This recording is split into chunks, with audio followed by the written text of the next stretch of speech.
على رسول الكريم اما بعد اعوذ بالله من الشیطان الرجیم بسم الله الرحمن الرحیم. نن دا زموږ کوم ناست کړی چې دی دا د غرتور غره د یونین ممبران دي او په دغه کې څه ټیکهداران دي. نن پیښه دا وسوه چې دلته له بده مرغه د QRF راغلی دی، دا د یو د الجبل د خلکو په کینه باندې د هغو په نشاندهي باندې خانوزۍ له راغلی دی تقریبا دا څو شپو.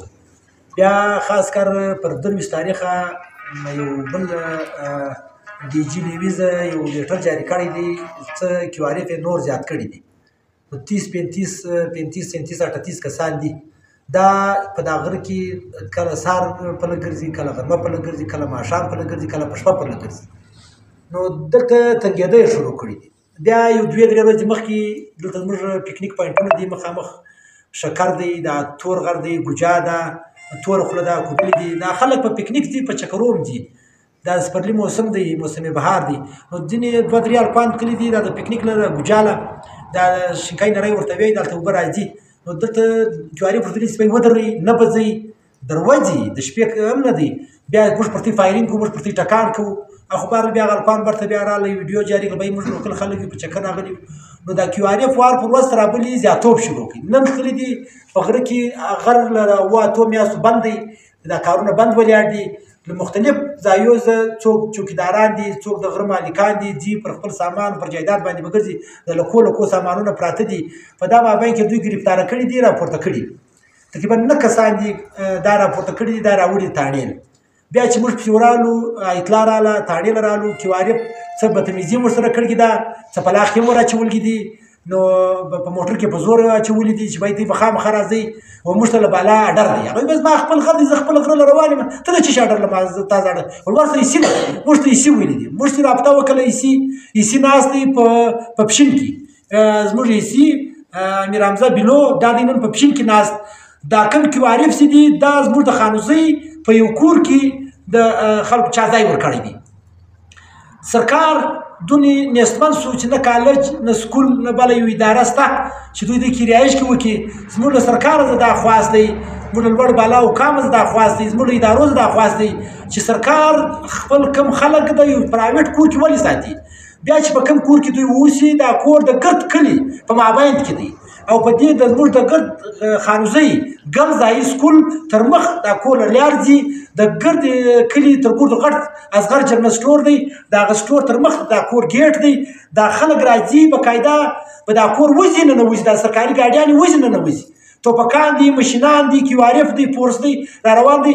په دا کلي کې په دا سکول کې دا زنانې راځي دا دوکانو له، دا نجونو راځي دا سکوله، دا کشنیان په دا کلي کې راځي دا سکولو ټیوشنان له ځي. د کلي مدرس ګرد پر دغه روډ مین روډ د کلي مین لاره ده. دا ګرد خلک دا کلی دا ولس دا یو کور دا راځي، د دې کور یو فرد دا ګرد علاقه ګرد کلی مفلوجه کوي. دا خلک ذهني ټارچر کوي، پر دې باندې زور زبردستي خپله پرایوي کوي. د دغه کوره زه نن QRF راوتلي دي، د یو سړي په کینه باندې دا خلک راپورته شوي دي. ایسي سره چې رابطه ایسي وایي زه په پشین کې یم، دا خلک د بل په اډر چلایي، د پرایویټ سړي په اډر چلایي. بیا چې موږ تاڼې له ورغلو، باقاعده دوی لیټر لیکلی و، لیټر له موږ په موبایل کې شته، موږ لوړ ادارو ته چې کوم بالا حکام هغو ته مو واستوئ، هغه دا لیکلي دي تاڼې انچارج په خپل نامه چې دوی پر دغه دستخط وکړي چې موږ بدتمیزي وکړله، موږ دلته غلط کار وکړي، موږ کارونه په غره کې چلول، موږ بیا کار نه چلو، موږ بدتمیزي نه کوو. دا زیاتوب دی. واره دا زیاتوب وکړي چې زه د ونیولمه، زه د بې عزته کړمه په خپل کور، پر خپل وطن، پر خپل علاقه. بیا راځې تاڼې له مه راوړې، په چپلاخه مالته مو وایې، په تاڼه کې به په چپلاخه وایې، ما نور ذلیله کوې او بیا دا لیکلي راځه اخلې چې ما کار کم نه دی کړی، ته ما هغه لیکلي راځه په دا وایم، په دا ویره چې زه پر تا FIR کوم. که زه تا FIR کوم په دې اړه کې پر موږ باندې د خانوزۍ پر ولس باندې پر 40 کسانو بل مخې FIR هم شوی دي او موجوده هغه روان دي کیسونه. تا نن 9 کسان نور راواخل، بیا د باویې او د خیر پچره د ورته وایي زه پر تا باندې برته بیا FIR کاټوم. زما له بالا حکام د خانوزۍ له ولس زما دا خواست دی چې په پرایویټ په یو کور کې د سرکاري QRF 15 کسان دا وځي ننوځي. په دغه کې یو څو کسان 7 کسان دي ما خیال دا په تاڼه کې ځای ورکړی دي، دا نور مکمل دا 10 کسان په دا کور کې اوسي. نن درېیمه ده دا سهار غرمه ماښام ماخستن تر ورځې دا کور له وځي ننوځي.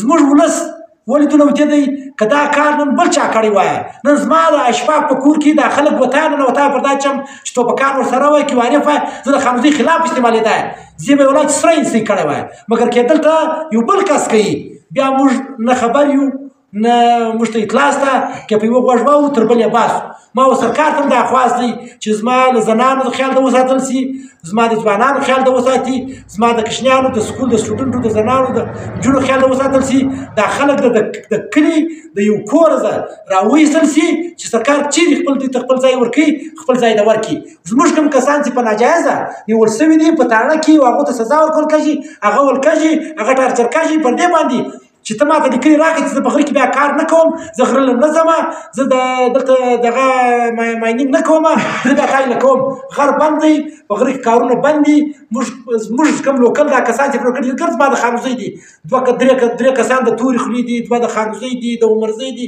زموږ لوکل کسان یې راپورته کړي دي که تا کې وارف راویستلی دي که د افغان مهاجرین په حواله راویستلی دي که تا د دهشتګرد په حواله راویستلی دي که تا یو بله داسې یو مسله شته په خانوزۍ کې نو د کیوارف فوکس ولې ګرځ پر دا غره دی دا زموږ دپاره دا